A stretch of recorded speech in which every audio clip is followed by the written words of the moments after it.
Hello, everybody. It's your old friend RJ City, and this is the final LAFFS TV trading card pack I will ever open in my life. We are finally done. Here is the empty-ass box. How many are even in here? They don't even tell you.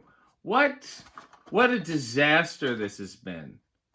Just, why doesn't it say... Oh, so there's 80 cards in total. 80 divided by 6. Let me just do this here. 80 divided by 6. There's been 13.333. That makes no fucking sense.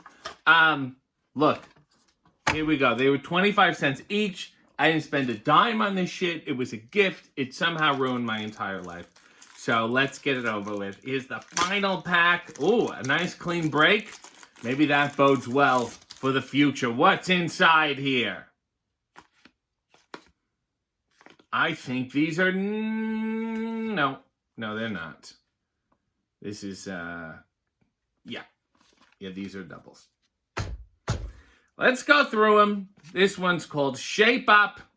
It's Danny Tanner teaching Michelle how to exercise. A little too young to exercise, though, in my opinion. It'll stunt your growth. I loved these gyms in sitcoms. They always had those sort of glass bricks. And they were always very roomy because they wanted to show them exercising. But they would always, it would just be like a bike and a treadmill and then like one or two weight things. Especially when it has to be in front of a studio audience. You know what I mean? Very spacious. Great sweatsuit on Bob Saget here. Really working up a sweat. And my favorite thing is like, working out is a daily thing. But you only hear about them ever exercising when it's like a plot centrifugally involving the gym. The gym has to be an A plot for you to hear about it. Or else no one works out. Ever. It's great. It's fantastic. Like this should happen realistically at least a couple times a week. Let's move on to Perfect Strangers, who I love for their elaborate sets and physical comedy. This Old House. A real classic, like a Laurel and Hardy, Three Stooges. Little known fact. Nobody talks about it. Bronson Pinchot went on to play Stan Laurel in a Laurel and Hardy reboot by Larry Harmon, who actually owned Bozo the Clown. David Arquette now owns it. And he also ended up owning Laurel and Hardy, rebooted it into a cartoon and a movie. So they're cleaning up a house here. They pretend to be house painters. It's a whole thing. And then they get stuck in a chandelier. Isn't that fun, huh? Here's Cousin Urkel. Get ready for this one. There's Eddie here, but then Steve Urkel doing the classic thing where it's my relative or my sister will just be me in drag. That's a classic. That joke, as far as I'm concerned, never gets old. Ever. Three Stooges did it. They would like marry 3 women who look exactly like them. It's great. It's his relative in Mississippi, and she looks like a Southern lady, and it's great. It's adorable. This one here, Working Girl. Part-time job sounds like a great idea. But DJ has to keep up her grades in science class.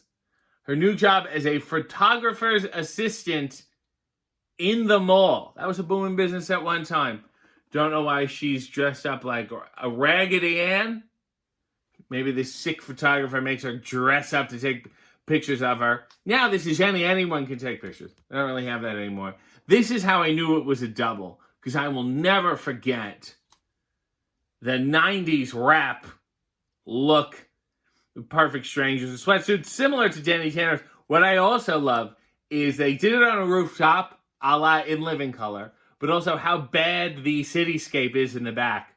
Just painted backdrop of what a building might look like. The air never moves. The lights never move. Nothing.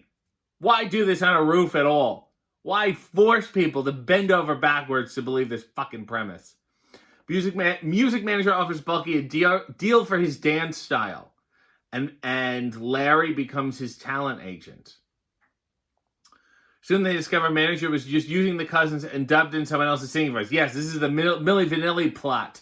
Skewering the music industry like only Perfect Strangers could do. And finally, let's end on this.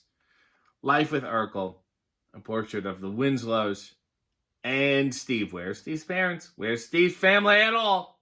Never quite know. We saw his cousin, who looked exactly like him, but that's it. This is really the final shot. This is the last card we will ever see. There we go. 80 cards. And quite frankly, I hated 90% of them.